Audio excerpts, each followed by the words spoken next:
From the Washington point of view, there's just kind of outright confusion as to what is going on and what the Trump administration's policy really is. I mean, on one day you have Trump going in and saying, well, we're close to an agreement with the Iranian. It could be finalized in 1 or 2 days. The talks are going very, very well, et cetera. The next day we have that same guy, President Trump, essentially saying, well, the Iranians are stonewalling. We don't really know if they're serious about clinching an agreement. We may have to go back to some sort of kinetic option to pressure them.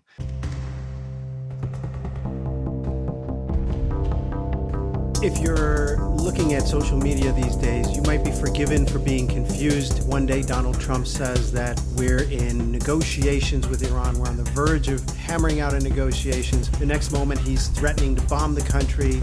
Then he says that the U.S. controls the Strait of Hormuz, and then he demands that Iran stop blockading the Strait of Hormuz. Then he threatens to bomb the shit out of Iran, as he told a reporter just this morning. And then he says, nope, not going to bomb Iran tonight. We're going to make a deal. We had a deal. It's very close, and it looks like it's being finalized, and so there's not going to be any bombing. Borzu Deragahi. This is my podcast. It's called Badlands. You can find me at borzu.substack.com. I'm also available on YouTube, on Spotify, and on Apple Podcasts. I have a great show for you today. Later on, I have a brief interview with Daniel DePetris. I have a longer interview with him later. He's a fellow at the Washington-based Center for Defense Priorities. It's a think tank in DC. I also have a couple of in-depth interviews today about what has been happening in Iran, and also an update on the tensions between Turkey and Israel. And here's the latest Truth Social post from Donald Trump. It reads, based on the fact that discussions with the Islamic Republic of Iran, that's important, he uses the respectful term for the regime in Tehran, based on the fact that the discussions with the Islamic Republic of Iran have been brought to the highest level of Iranian leadership and approved, I have, as President of the United States of America, canceled the scheduled strikes and bombings against Iran this evening. Discussions and final points have been in both concept and great detail approved by all parties involved, including the United States. Israel, I kind of doubt that. Saudi Arabia, UAE, Qatar, blah, blah, blah.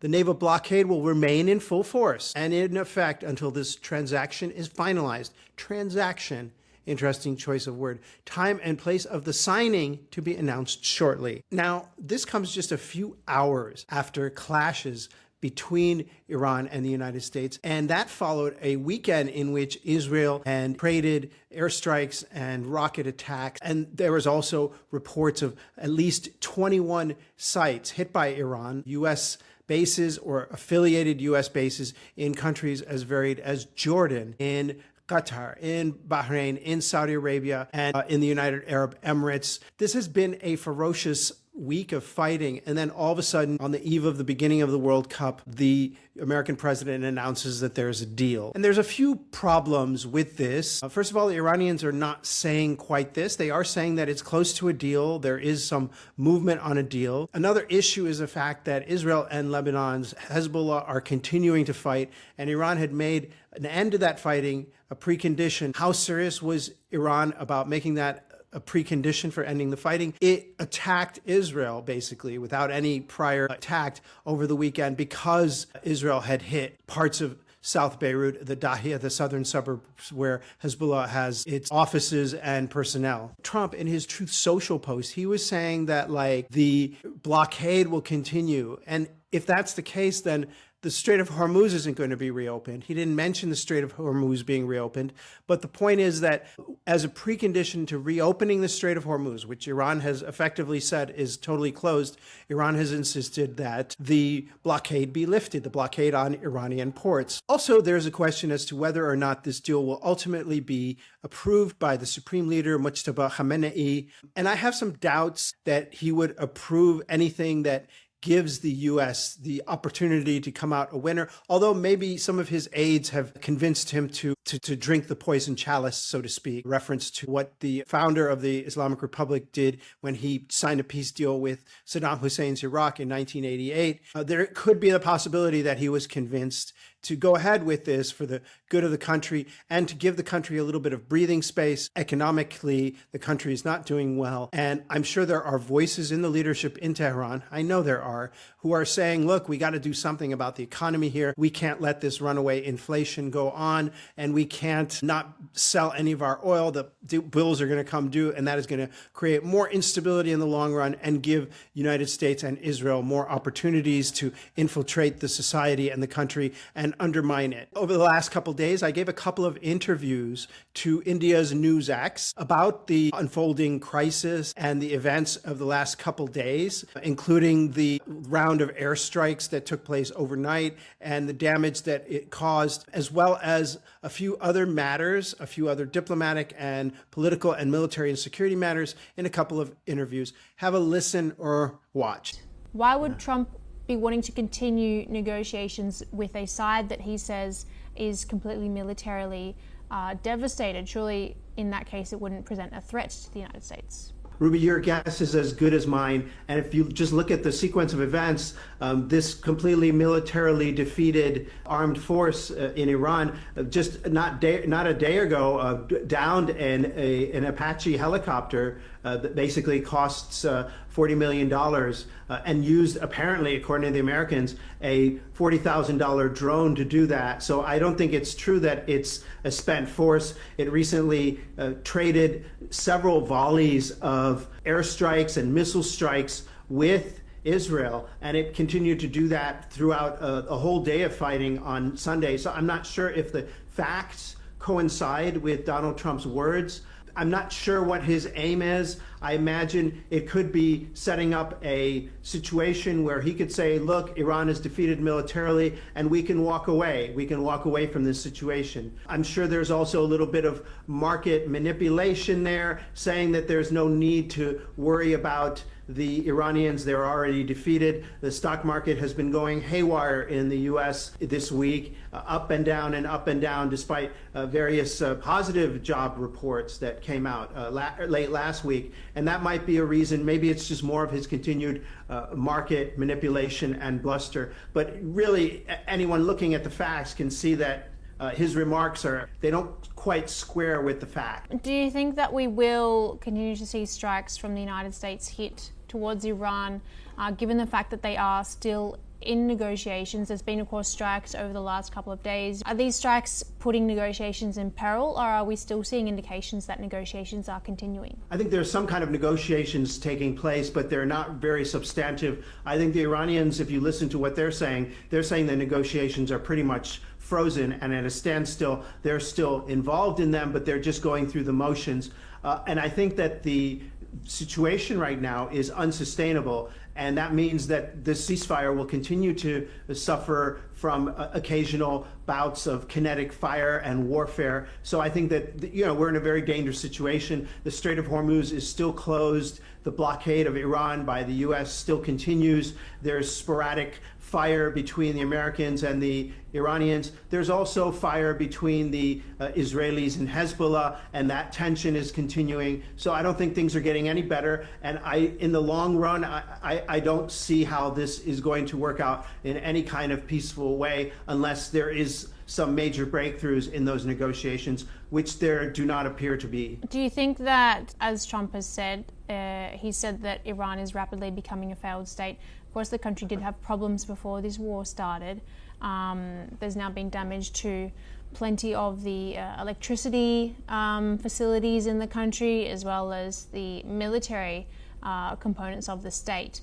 Do you think the Iranian government can continue, given the fact that there has been so many breaks? Well, I think that if you were in a normal situation and the economy was going down and people weren't getting paid their salaries, yeah, that would be a big crisis in any country. But when you're in a situation where you have this massive force from another country that has basically threatened your whole civilization with destruction, that continues to strike at you, that hit a school full of 160 kids on the first day of a war, this kind of mobilizes the people. And I think the choice between protesting over unpaid wages and submitting to a force that vows to destroy you, I think that you would basically put aside your differences with the government and there are many. There's a lot of unhappiness with the government in Iran, with the regime. But the fact that they are being attacked from outside by a force that it does not seem to wish them well, it will unify people. Mr. Dargahi, what do you think led to the escalation once again amid the talks? It seemed like the talks were catching some momentum. Well, I think that the optimistic talk about the talks came from Donald Trump himself. I think if you listened closely to what the Iranians were saying and their interlocutors, they were quite pessimistic about the talks. They said that Donald Trump kept changing its position, the U.S. position, and that there was no respect for the Iranian red lines. I've said for weeks now, it seems like months, that the red lines are too far apart between the two parties for any kind of substantive negotiation to take place unless there is a measure of humility and grace on the part of both countries. And so this was inevitable. I think that this talk of a peace negotiation and of a kind of resolution to this conflict, any kind of durable ceasefire, is still a little bit of a pipe dream. I think we're a ways off from that. You also have Israel and its allies in the U.S. They don't want peace. They don't want a ceasefire. They want to see, quote unquote, the Americans finishing the job. And what that would mean is toppling the regime in Tehran. So you have a Donald Trump who's caught between several different pressures. He doesn't want to look bad by making a deal that would be as anything similar to what Barack Obama had on the one hand. He doesn't want to blow up the world economy on the other hand. And he also has to answer to this very powerful constituency in Washington that does not want any kind of ceasefire. How has this war changed the politics or the power of in charge or command within Iran? Well, I think that there's two factors.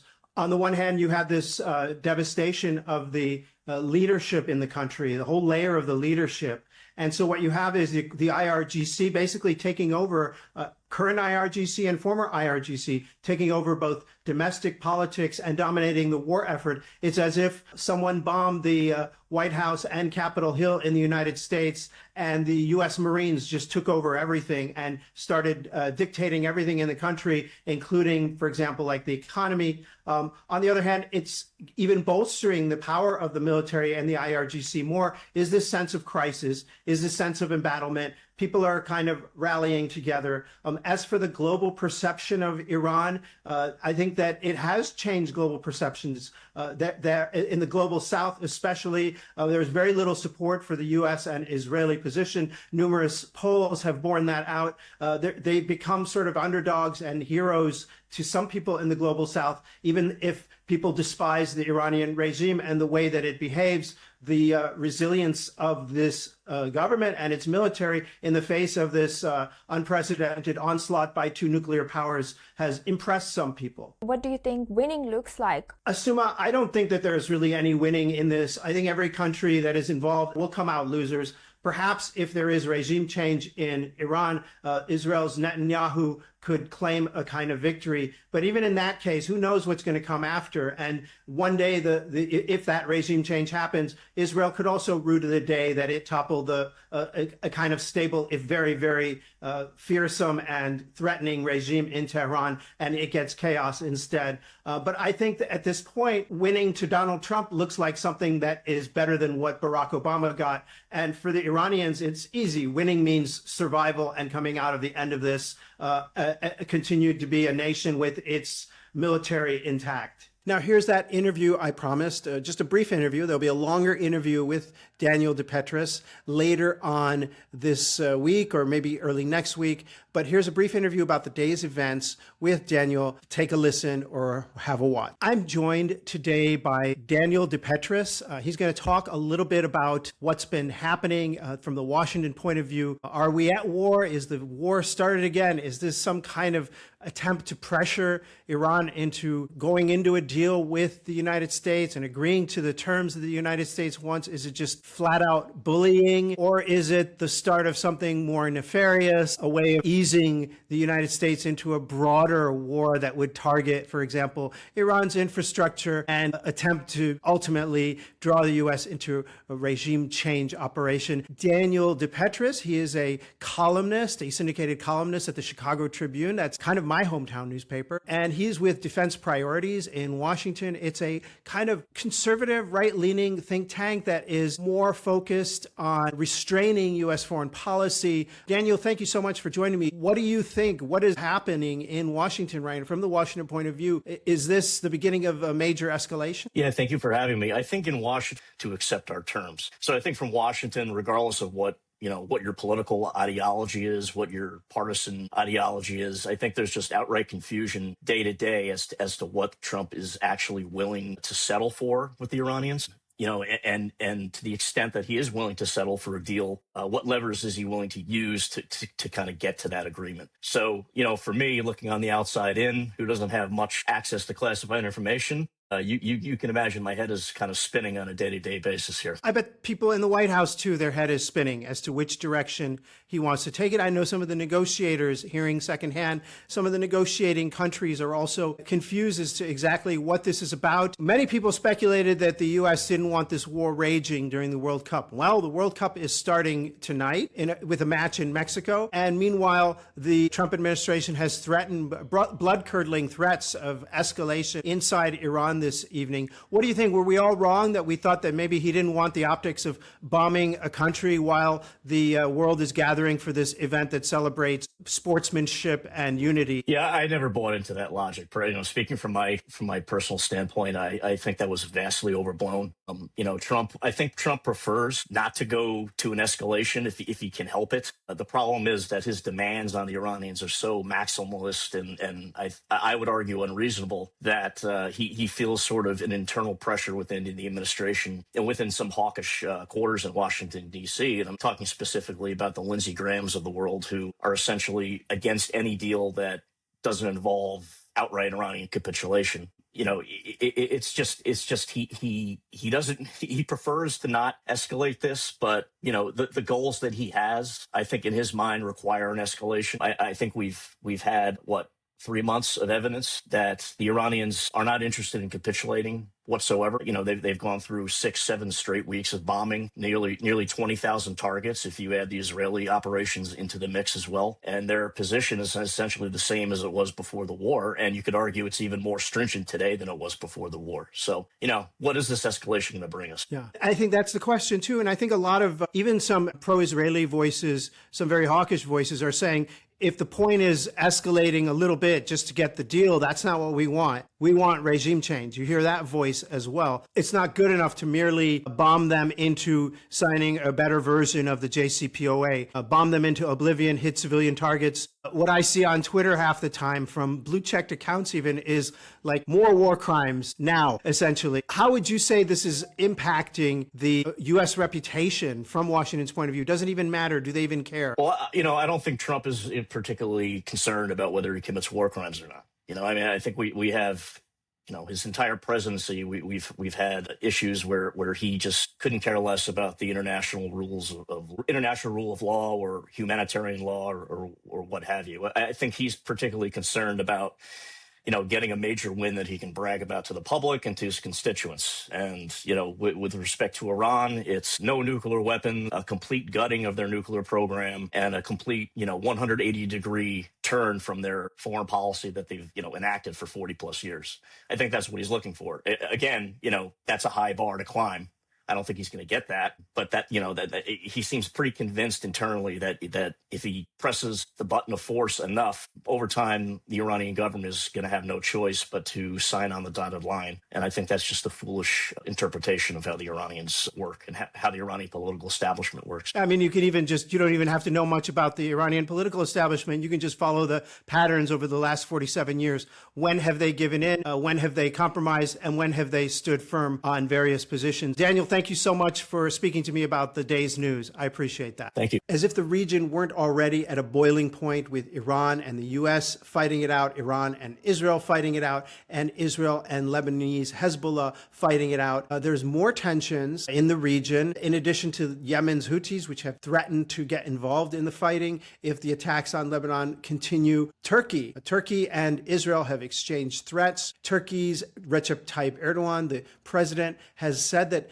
Beirut and Damascus are as important to its security as Ankara is, and that has caused some Israeli officials to threaten Turkey. I live in Istanbul. I'm in Turkey, and I have been to Israel. And I have to say that I don't know, they're crazy if they're talking that way, because the Turkish military is very formidable, and its industrial might, its industrial power is quite expansive, in addition to the fact that it is just as populated as Iran and just as mountainous as well. So not a very welcoming terrain for any kind of armed conflict. I doubt the two countries are going to get into a fight anytime soon. Listen to this interview with India's NewsX. Turkish President Recep Tayyip Erdogan has accused Israel of expanding its military aggression across the region, warning that strikes in Lebanon and Syria now pose a direct threat to Turkey. Speaking in Parliament, Erdogan said Israel's actions have reached a point where they threaten not only neighbouring countries, but global stability. He's also accused Israel of trying to destabilise the Eastern Mediterranean and warned other nations against joining what he called Israel's boat of mischief. Erdogan vowed a strong response to any move that undermines the rights of Turks or Turkish Cypriots in the region. The remarks come amid deepening tensions between Ankara and Tel Aviv over the wars in Gaza, Lebanon and Syria. Erdogan, they're warning that Israel may be expanding military aggression across the region and now may pose a direct threat to Turkey. What do you make of his comments? Do you think that it is perhaps a political signalling from Erdogan to his domestic audience, or is this indicative of actual Israeli military strategy? Well, I think domestically it's not a big issue. It's not something that people are talking about, what Israel's role in Syria is. There is some concern whenever an Israeli official says something like, after Iran, Turkey is next. And there have been repeated comments to that effect by senior Israeli officials and politicians. So that has been concerning here. I think more than anything, there's two dimensions to this growing tension. One is the issue of Syria, which Turkey views as a sort of client. The government there, post Bashar al-Assad, is very close to Ankara. Ahmad al-Sharaa, the current president, he was basically backed by Ankara in his attempt when he was a guerrilla leader to take over Syria. He was primarily backed by Turkey. There's a great relationship there between those two countries, plenty of trade between Syria and Turkey. So Israel's increasing incursions into southern Syria are viewed as a threat. There's also a threat that those incursions could expand beyond southern Syria and include airstrikes in other parts of Syria closer to Turkey. The other issue is, as you mentioned, Cyprus. Turkey controls northern Cyprus. There's a country there called North Cyprus that is basically recognized by no other country in the world except Turkey. The southern part is Greek, and that Greek Cypriot part has got very good relations with Israel. There's gas deals being made. There's a lot of energy concerns. There's control over islands, little islands around the Aegean and the Mediterranean. As Israel expands its relationship with Greece and Cyprus, that is creating some tensions with Turkey as well. He's also accused Israel of trying to destabilize the Eastern Mediterranean.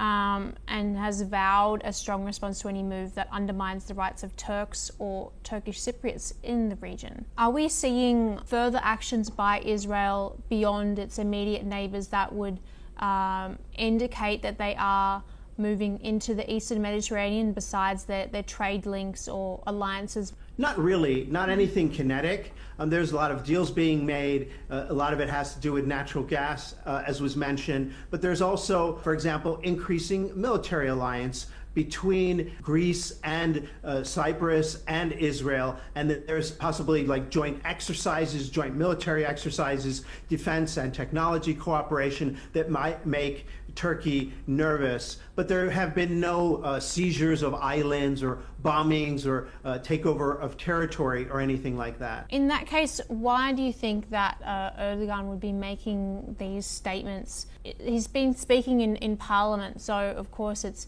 put in the parliamentary record in Turkey. Is he perhaps trying to provoke Israel at some point, or is it rather an appeal to the region? I don't think he's trying to provoke Israel. I think both of those countries are needling each other, Israel and Turkey. There has been increasing tensions, but it has to be said, Israel gets its jet fuel for its fighter jets that bomb Gaza and Lebanon through Azerbaijan and through a pipeline that goes through Turkey. So I think there's still even business relations between Israel and Turkey, even as this tough talk is going on. I think that the tension is real and the interests are clashing, especially with Israel and Turkey both seeking regional dominance and hegemony. Both of them have sort of expansionist agendas, and of course you're going to come to blows at some point. Hey, thanks a lot for watching or listening to my podcast. I'm Orzu Dergahi. This is called Badlands. It's available on Substack at orzu.substack.com, also on Apple Podcasts, Spotify, and on YouTube.